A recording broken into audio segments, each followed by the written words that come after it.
Hey everyone, welcome to another $1,000 strap search. I've got my $1,000 in singles here and I'm about to show you what I found. But before I do, let's talk about this week's tip. Now, a lot of you are interested in getting notes that are graded. And as soon as you get graded notes, well, simply by having a note that is graded seems to up the price. And the reason for that is not that grading the note increases the value, but grading the note takes away the negotiation power. One person may view a note as a 15, another one may view that note as a 25 when it comes to the grading scale. It's up to these two people to determine amongst themselves the true grade of that note and thus the value so that a price can be determined. All right. That makes it a little tougher, okay, especially when you're talking about in between grades. So when it comes to grades, I would personally recommend looking for notes that grade a 20, especially if you're new, okay? Here's why.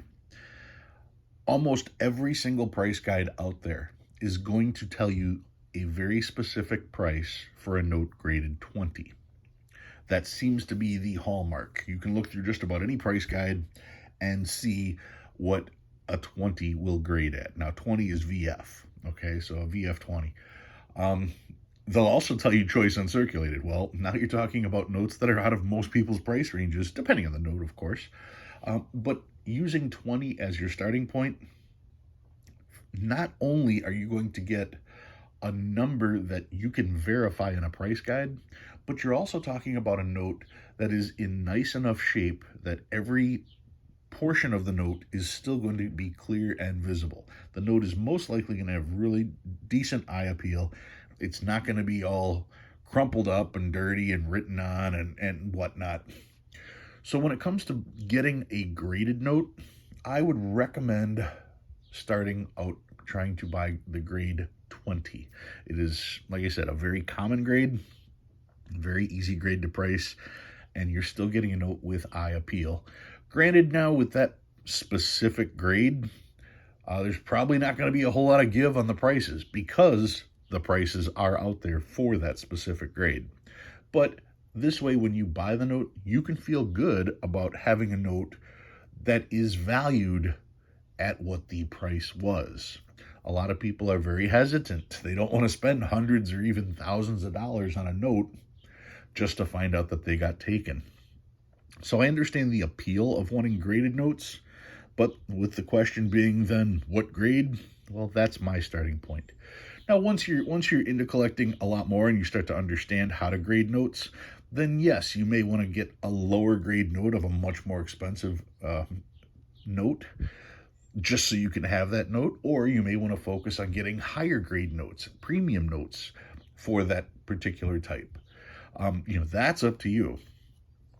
But by using 20 as your guideline, that allows you to get your feet wet, allows you to not to overpay for notes, and allows you to understand the values a little bit better, as well as getting used to seeing notes that are graded 20.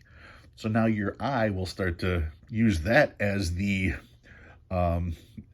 middle point, and you will look at every note going, is that nicer than what I've got? Well, then it must be a higher grade.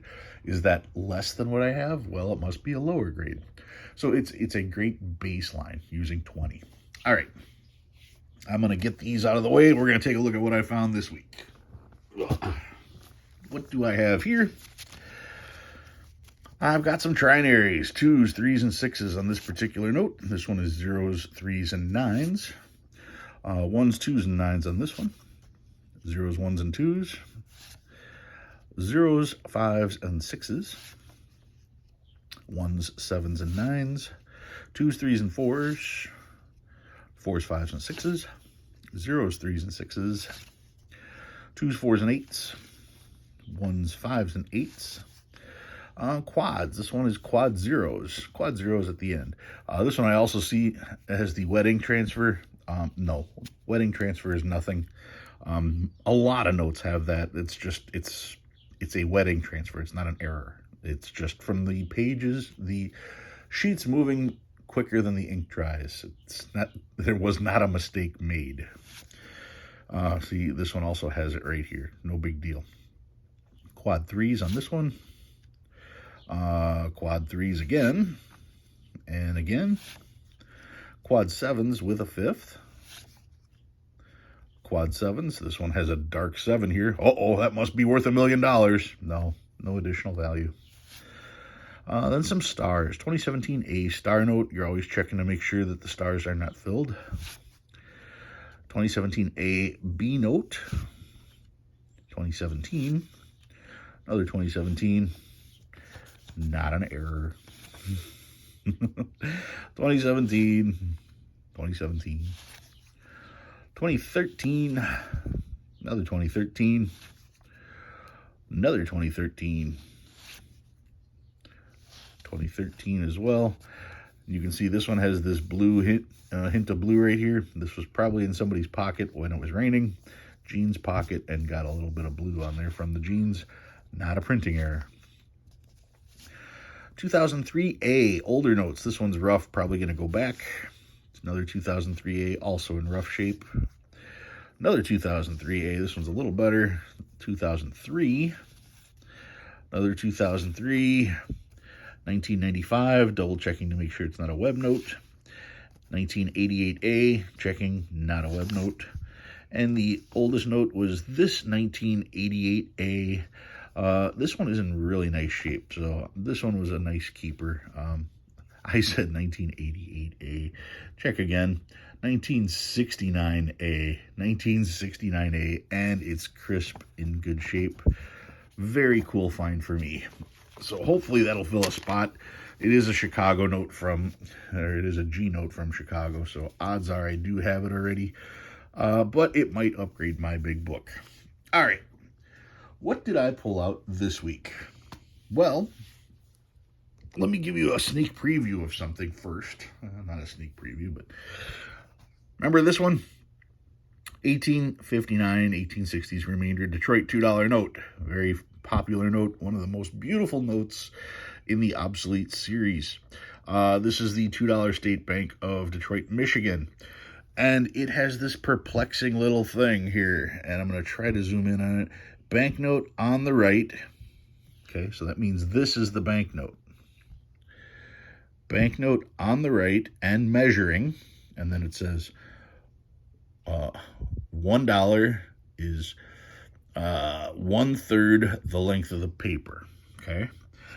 And then it says $2 is 1/2 the length of the paper. And this particular one happens to be $2. And if you look, by cutting it in half, you then have $2.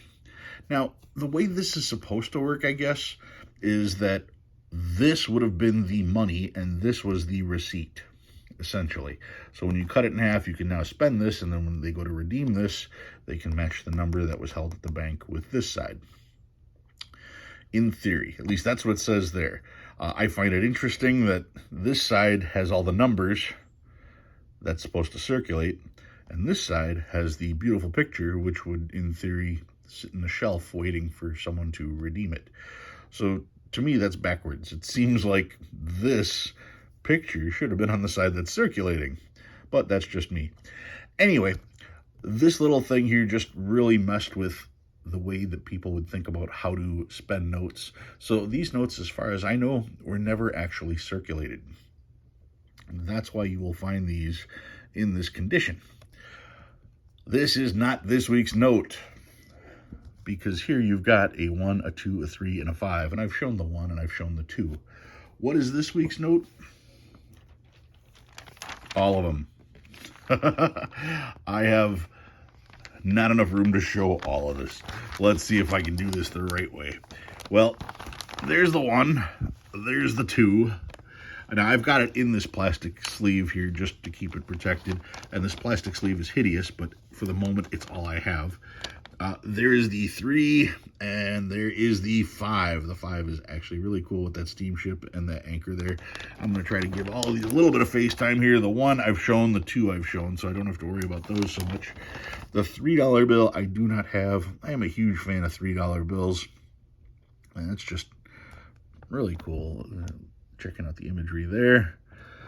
And the $5 bill with that ship there and the anchor, also extremely cool.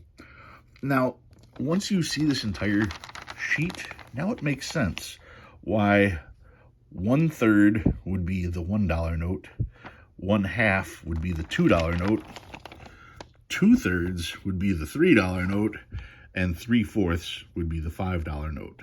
Now it makes sense. And as I was discussing earlier, on the $2 note, that image over here, this would be the part that circulates, this would be the part sitting in the drawer. But on the $5 note, they got it right. They put the really cool image on the note itself.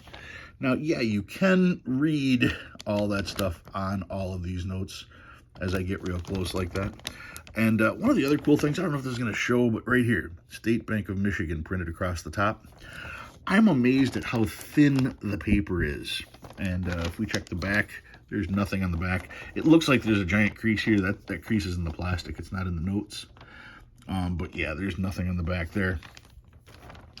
I have seen these sheets on eBay for $1,700.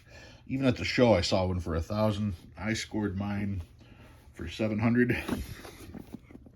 Here's the book showing the 125 to 200, the 2, 125 to 200, the 3, 125 or 135 to 225, and the 5, 125 to 200. Now this book is, what is it, 8 years old, 12 years old. So this is an old book as far as price guides. The problem is they don't come out with new price guides. And when you're talking about obsolete notes, well, this particular series is one of the most in-demand series out there. The red overprint on this note just makes it pop. It's something that every collector wants to get a hold of.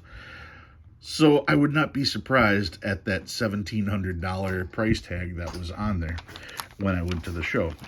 Anyway, that's what I've got for you guys this week. If you learned anything new, go ahead and hit that like button. If you like what you see and you want to see more, please subscribe. Love reading all your comments. Guys, thanks for watching, and I'll see you next time.